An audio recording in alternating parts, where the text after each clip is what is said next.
പടത്തിന്റെ ഓപ്പണിംഗ് സീനില് ഇപ്പൊ നമ്മുടെ സ്വത്തുമണികളെ കാണിക്കുന്നു. അവരെല്ലാവരും മിഷന് പോകാനായിട്ട് ഇപ്പൊ റെഡി ആയിട്ട് നിൽക്കാണ്. അപ്പൊ കാക്കാഷി പറയും എല്ലാവരും അവരവരുടെ ടീമുമായിട്ട് ഇപ്പൊ മുൻപോട്ട് പോവാ. അപ്പൊ കാക്കാഷിയും ടീമും അവരൊരു ഭാഗത്തേക്ക് പോവും, മറ്റൊരു ഭാഗത്തേക്ക് ഇപ്പൊ യാമുട്ടോയും ടീമും പോവും. അതുപോലെ തന്നെ അസിസ്റ്റന്റ് ചേച്ചിയും ടീമും അവര് വേറൊരു ഭാഗത്തേക്ക് പോവും. അപ്പൊ കിബയുടെ മുഖത്ത് ഇപ്പൊ എന്തോ ഒരു വാട്ടം കണ്ട് ലീ ചോദിക്കും, എന്തു പറ്റി, എന്തെങ്കിലും പ്രശ്നമുണ്ടോ? അതിനവൻ പറയും, ആ ഒരു ത്രീ ടൈൽ ബീസ്റ്റ്, അതിനെക്കുറിച്ച് ഓർക്കുമ്പോ തന്നെ എനിക്കിപ്പോ ടെൻഷൻ ആവുന്നു. നമ്മളെ കൊണ്ട് അതിനെ കൺട്രോൾ ചെയ്യാൻ കഴിയോ? അതിന് ലീ പറയും, പേടിക്കേണ്ട ആവശ്യമില്ല, ഞാനില്ലേ കൂടെ. മാത്രമല്ല നമ്മളെല്ലാവരും ചൊനിയൻസ് ആണ്, നമ്മളെ കൊണ്ട് മാത്രമേ ഇത് കഴിയൂന്ന് പറഞ്ഞ് അവര് വീണ്ടും ഇപ്പൊ മുൻപോട്ട് പോകും. കട്ട് ചെയ്താ ഇപ്പൊ കുട്ടപ്പൻ അവൻ സായിനെയും ഷിനോയെയും മാറി മാറി നോക്കും. എന്നിട്ട് ഷിനോയോട് പറയും, ഇവനാണ് സായി, ഞങ്ങളുടെ ഗ്രൂപ്പിലെ പുതിയ മെമ്പർ. ഇവനൊരു 5 പൈസയുടെ കുറവുണ്ട്, ഇവന്റെ തലയ്ക്ക് വെളിവില്ല. മറ്റുള്ളവരോട് എങ്ങനെ പെരുമാറണം, സംസാരിക്കണം എന്നൊന്നും ഇവൻ അറിയില്ല. അതുകൊണ്ട് എപ്പോ നോക്കിയാലും ബുക്ക് വായിച്ചുകൊണ്ടായിരിക്കും ഇവൻ നടക്കുക. പിന്നീട് കുട്ടപ്പൻ ഇപ്പൊ ഷിനോയെ കുറിച്ച് സായിയോട് പറയാൻ തുടങ്ങും. ഇവനാണ് ഷിനോ, ഇവന്റെ പേര് ഷിനോ എന്നാണ്.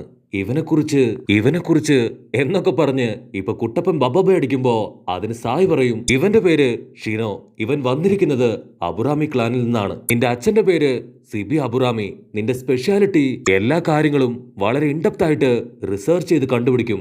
മാത്രമല്ല നിനക്ക് ഇൻസെക്റ്റുകളെ കൺട്രോൾ ചെയ്യാനും അതുപയോഗിച്ച് ഒരുപാട് കാര്യങ്ങൾ കണ്ടുപിടിക്കാനും നിന്നെ കൊണ്ട് കഴിയും. കുട്ടപ്പൻ ഉടനെ ഞെട്ടും, നിനക്കെങ്ങനെ ഇവനെക്കുറിച്ച് അറിയാം? അതിന് സായ് പറയും, ഞാൻ ഉണ്ടായിരുന്നത് അൻബു ബ്ലാക്ക് ഓപ്സിലാണ്, അതുകൊണ്ട് തന്നെ നിങ്ങളുടെ എല്ലാവരുടെയും ഡീറ്റെയിൽസ് എനിക്ക് കറക്റ്റ് ആയിട്ട് അറിയാം. അതിന് ഷിനോ ഇപ്പൊ കുട്ടപ്പനോട് പറയും, നിനക്കറിയോ എനിക്ക് ഇഷ്ടപ്പെട്ട ഫുഡ് അതെന്താണെന്ന്? എനിക്ക് ഏറ്റവും ഇഷ്ടം സാലഡാണ്. അതിന് കുട്ടപ്പൻ ചോദിക്കും, ഇതൊക്കെ എന്നോട് എന്തിനാ പറയണേ, എന്റെ പൈസയൊന്നുമില്ല ഇതൊന്നും മേടിച്ചു തരാൻ. അതിന് ഷിനോ ടെൻഷനായിട്ട്, എന്നെ കൊണ്ട് പറ്റില്ല ഈ ഒരു ഗ്രൂപ്പിൽ തുടരാൻ. ഇന്നലെ വന്ന സായിക്ക് പോലും എന്നെ കുറിച്ച് ഒരുപാട് കാര്യങ്ങൾ അറിയാം, പക്ഷെ നിനക്ക് എന്നെ കുറിച്ചൊരു ചുക്കും അറിയില്ല എന്ന് പറഞ്ഞ് ഷിനോ ആവട്ടെ ഫുൾ കലിപ്പില് ഇപ്പൊ മുൻപോട്ട് പോകും. കട്ട് ചെയ്ത ആ വില്ലത്തിയും ഉണ്ടപ്പനും ആവട്ടെ അവര് രണ്ടുപേരും നദിയുടെ അടുത്ത് നിന്ന് ഇപ്പൊ എന്തൊക്കെയോ സംസാരിക്കുകയാണ്. കബൂട്ടോ എപ്പോഴും എനിക്കിട്ട് ഇങ്ങനെ തന്നെയാണ് പണി തരാറുള്ളത്. ഇങ്ങനെ പോവാണെങ്കിൽ ഈ ഒരു മിഷന് ശേഷം കബൂട്ടോയെ കൊല്ലുന്നത് അത് മറ്റാരും ആയിരിക്കില്ല, ഞാൻ തന്നെ ആയിരിക്കുമെന്ന് ആ വില്ലത്തി പറയും. അത് കേട്ട ഉണ്ടപ്പൻ, എന്റെ ഫുൾ സപ്പോർട്ട് നിനക്ക് എന്നും ഉണ്ടാവും, നീ മാത്രമാണ് എന്നെ ഒരു മനുഷ്യനായിട്ട് അംഗീകരിച്ചത്, ഞാൻ എന്നും നിനക്കൊരു അടിമയായിരിക്കും എന്ന് പറഞ്ഞ് അവര് രണ്ടുപേരും ഇപ്പൊ മുൻപോട്ട് പോകും. അപ്പൊ അതേ സമയത്ത് നദിയുടെ മറ്റൊരു ഭാഗത്ത് റിഞ്ചി സംഘവും അവര് നമ്മുടെ ആൾക്കാര് അവിടെ എവിടെയെങ്കിലും ഉണ്ടോന്ന് ഇപ്പൊ അന്വേഷിച്ചുകൊണ്ടിരിക്കുകയാണ്. കട്ട് ചെയ്താ ഇപ്പൊ ഷിസുൻ അവളുടെ ടീം മെമ്പേഴ്സിനോട് പറയും, നമ്മുടെ ആദ്യത്തെ മിഷൻ അതാ ത്രീ ടൈലിനെ സീല് ചെയ്യുക എന്നതാണ്. അതിനുവേണ്ടി ആ ഒരു സ്ക്രോള് തുറന്ന് നിങ്ങൾക്ക് ഞാൻ പറഞ്ഞു തന്നിട്ടുള്ള ആ ഒരു സൈന് അതെല്ലാവരും ചെയ്യാനായിട്ട് ഇപ്പൊ ഷിസുൻ പറയുമ്പോ നമ്മുടെ ആൾക്കാരെല്ലാവരും അവരുടെ ബ്ലഡ് ഉപയോഗിച്ച് ആ ഒരു സ്ക്രോളില് അവരുടെ സൈൻ അടയാളപ്പെടുത്തി ആ ഒരു സീലിംഗ് ടിപ്സു അതങ്ങനെ ക്രിയേറ്റ് ചെയ്യും. അസിസ്റ്റന്റ് ചേച്ചി അവരുടെ കൈ ചേർത്ത് പിടിച്ച് ഈ ഒരു ബാരിയർ അത് എത്രയും പെട്ടെന്ന് വലുതാക്കണം. എല്ലാവരും ഒരേ പവറിൽ ചക്ര കൺട്രോൾ ചെയ്ത് അങ്ങനെ നിൽക്കാൻ പറയുമ്പോ അതിന് സാക്കുറ ചോദിക്കും, ഒരു പക്ഷേ നമ്മൾ ചക്ര കൺട്രോൾ ചെയ്യുന്ന ആ ഒരു സമയത്ത് വില്ലന്മാര് അവര് വന്നാ നമ്മൾ എന്ത് ചെയ്യും? അതിന് അസിസ്റ്റന്റ് ചേച്ചി, നമ്മൾ ആരും ഇപ്പോ പേടിക്കേണ്ട കാര്യമില്ല, അവരടുത്തു വന്ന നമ്മുടെ മറ്റു ടീമുകള് തീർച്ചയായിട്ടും നമ്മളെ രക്ഷിക്കും. അപ്പൊ ആ ഒരു സമയത്ത് ഇപ്പൊ ഈനോയ്ക്ക് അവളുടെ ചക്ര പവറിന്റെ കൺട്രോള് അത് നഷ്ടപ്പെട്ട് ഇപ്പൊ താഴേക്ക് വീഴും. അത് കണ്ട് അസിസ്റ്റന്റ് ചേച്ചി ഇപ്പൊ അവളെ എൻകറേജ് ചെയ്യാണ്, എനിക്ക് നിന്നില് ഒരുപാട് വിശ്വാസമുണ്ട്, ഈ ഒരു ടീമില് തന്നെ ചക്ര പവർ കറക്റ്റ് ആയിട്ട് കൺട്രോൾ ചെയ്യാൻ കഴിയുന്നത് അത് നിനക്ക് മാത്രമാണെന്ന് പറയുമ്പോ ഈനോ ആവട്ടെ ഒരു സെക്കൻഡ് ഇപ്പൊ ഫ്ലാഷ് ബാക്കിലേക്ക് പോകും. ഈനോ പഴയതെല്ലാം ഓർത്ത് ഇപ്പൊ പതിയെ പതിയെ ആ ഒരു ചക്ര പവർ അത് കൺട്രോൾ ചെയ്യാൻ തുടങ്ങും. അപ്പൊ മറ്റൊരു ഭാഗത്ത് ഇപ്പൊ യാമുട്ടോ സെൻസായും ടീമും അങ്ങനെ വില്ലന്മാർക്ക് വേണ്ടി കാത്തിരിക്കുകയാണ്. അപ്പൊ ലീ പറയും, വില്ലന്മാരെ കണ്ട ഉടൻ ഞാൻ ചാടി വീണ് അറ്റാക്ക് ചെയ്യാൻ തുടങ്ങും. അതിന് കിബ പറയും, മണ്ടത്തരം പറയാതെ, അവരുടെ കയ്യില് അവര് സ്മോക്ക് ക്രിയേറ്റ് ചെയ്തിട്ടാണ്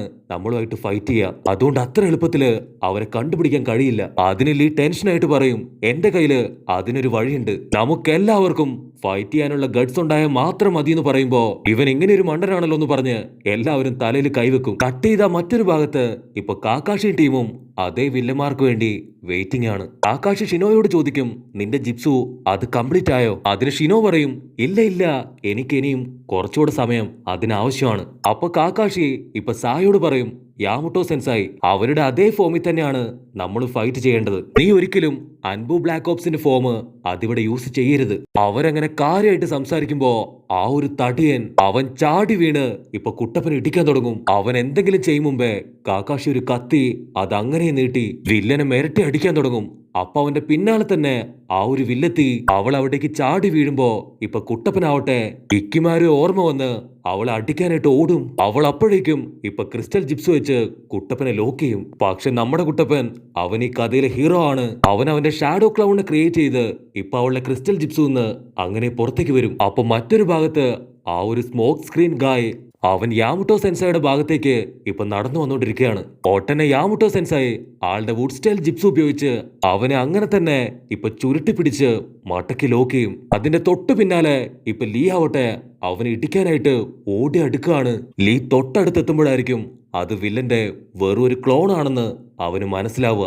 ലീക്ക് ചുറ്റും ഇപ്പൊ 4 വില്ലന്മാരും അങ്ങനെ നിൽക്കുകയാണ്.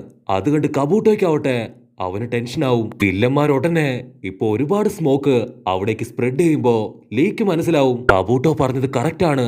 അവർ ഫോഗ് യൂസ് ചെയ്തിട്ടാണ് ഇപ്പൊ ഫൈറ്റ് ചെയ്യുന്നത്. ലീ ശ്വാസം മുറുക്കി പിടിക്കും. എന്നിട്ട് അവരുടെ ചക്ര പവർ അത് സെൻസ് ചെയ്യാൻ തുടങ്ങും. അപ്പൊ റിഞ്ചി അവന്റെ കൂട്ടാളികളോട് പറയും, ഒന്നും മിണ്ടരുത്, എനിക്ക് അത്യാവശ്യമായിട്ട് ഒരു കാര്യം ചെയ്യാനുണ്ട്. നിങ്ങൾ ശബ്ദം ഉണ്ടാക്കാതെ ഇവന്റെ കാര്യത്തില് ഒരു തീരുമാനം ഉണ്ടാക്കണം. ഇവിടെ റോക്ക്ലി അവൻ ഒരുപാട് കഷ്ടപ്പെട്ട് ചക്ര പവർ സെൻസ് ചെയ്യാൻ ശ്രമിക്കും. പക്ഷെ അവനെ കൊണ്ട് കഴിയില്ല. അപ്പൊ ലീ അവനിപ്പോ അവന്റെ മാസ്റ്ററിനെ ഓർക്കും. അവന്റെ മാസ്റ്റർ പറയും, ഒരിക്കലും ഗിവപ്പ് ചെയ്യാൻ പാടില്ല. കാരണം നീ ഒരു പവർഫുൾ നിഞ്ചയാണ്. നിന്റെ എനിമിയെ നീ ഹാർട്ട് കൊണ്ട് സെൻസ് ചെയ്യാൻ പറയുമ്പോ ഇപ്പൊ ലീ ആവട്ടെ അവൻ ഉടനെ അവന്റെ ഹാർട്ട് വെച്ച് ഇപ്പൊ വില്ലന്മാർ സെൻസ് ചെയ്യാൻ തുടങ്ങും. അപ്പൊ ലീ കാണും അവന്റെ ചുറ്റും ഇപ്പൊ ഓരോരുത്തരായിട്ട് അങ്ങനെ ചുറ്റി വളഞ്ഞു നിൽക്കുന്നത്. ലീ ചാടി വന്ന് ആദ്യം കണ്ടവന്റെ മോന്ത ഇടിച്ചു പൊളിക്കും. അതിനാ മാസ്ക് ഇട്ടവൻ അവൻ ടെൻഷൻ ആവുമ്പോ അവന്റെ അടിയിലൂടെ വന്ന് അവന്റെ സെൻട്രൽ ബോൾട്ട് തന്നെ തല്ലി തകർക്കാണ് നമ്മുടെ ചെക്കൻ. ലീ വിടില്ല.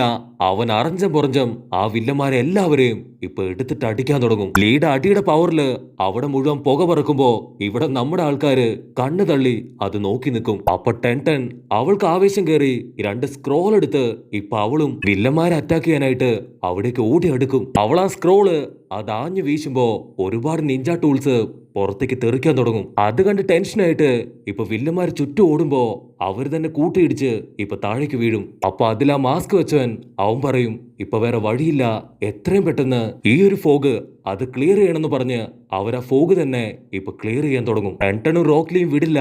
അവർ ആ ഫോഗിന്റെ ഇടയിൽ വെച്ച് തന്നെ ആ 3 വില്ലന്മാരെയും ഇപ്പൊ കൊന്നു തള്ളുകയാണ്. നമ്മുടെ ആൾക്കാര് അവരുടെ കാറ്റ് പോയെന്ന് കരുതി ഇപ്പൊ തിരിഞ്ഞു നടക്കും. അപ്പൊ അവര് ചാടി എഴുന്നേറ്റ് ഇപ്പൊ ഉഷാറായിട്ട് ഓടാൻ തുടങ്ങും. അത് കണ്ട കിബയും അക്കമരവും അവര് 2 പേരും വിടില്ല.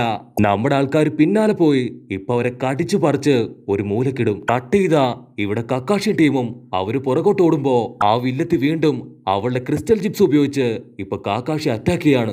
മറ്റൊരു സൈഡിൽ നിന്ന് ഇപ്പൊ സായ് ഒരുപാട് സിംഹങ്ങളെ ആ ഒരു തടീന് നേരെ അയക്കും. പക്ഷെ അവൻ എല്ലാത്തിനെയും ഇപ്പൊ തട്ടി തെറിപ്പിച്ചു കളയും. ഇവിടെ കാക്കാഷിയും കുട്ടപ്പനും ചേർന്ന് ഇപ്പൊ വില്ലത്തിയെ വളയും. കാക്കാഷി അവളെ പിടിച്ചു വലിച്ച് അവന്റെ ചിത്തോരി പവർ എടുത്ത് അവളെ അട്ടിക്കാൻ നോക്കാണ്. അപ്പൊ കുട്ടപ്പൻ അവൻ വീണ്ടും ഇപ്പൊ എക്കിമാരും എവിടെയെന്ന് അവളോട് ചോദിക്കും. കട്ട് ചെയ്താ ഇവിടെ എക്കിമാരോ അവൾ ഒറ്റയ്ക്ക് ഒരു സ്ഥലത്ത് അങ്ങനെ ഇരിക്കുകയാണ്. അവൾ ഇപ്പോഴും ആ വില്ലത്തിക്ക് വേണ്ടി വെയിറ്റ് ചെയ്തിരിക്കുകയാണ്. കട്ട് ചെയ്താ ഇപ്പൊ ഷീനോ അവന്റെ ചക്ര പോയിന്റ്സ് അത് കംപ്ലീറ്റ് കമ്പൈൻ ചെയ്ത് അവന്റെ ഇൻസെക്റ്റുകളെ ആ ഒരു വില്ലത്തിക്ക് നേരെ ഇപ്പൊ പറത്തി വിടുന്നതോട് കൂടെ ഈ ഒരു എപ്പിസോഡും അവസാനിക്കുന്നു. എപ്പിസോഡ് ഇഷ്ടപ്പെടുകയാണെങ്കിൽ തീർച്ചയായിട്ടും ലൈക്ക് ചെയ്യാനും കമന്റ് ചെയ്യാനും ഷെയർ ചെയ്യാനും മറക്കല്ലേ. അടുത്തൊരു അടിപൊളി എപ്പിസോഡായിട്ട് കാണുന്നവരെ it's me with Mallu episode.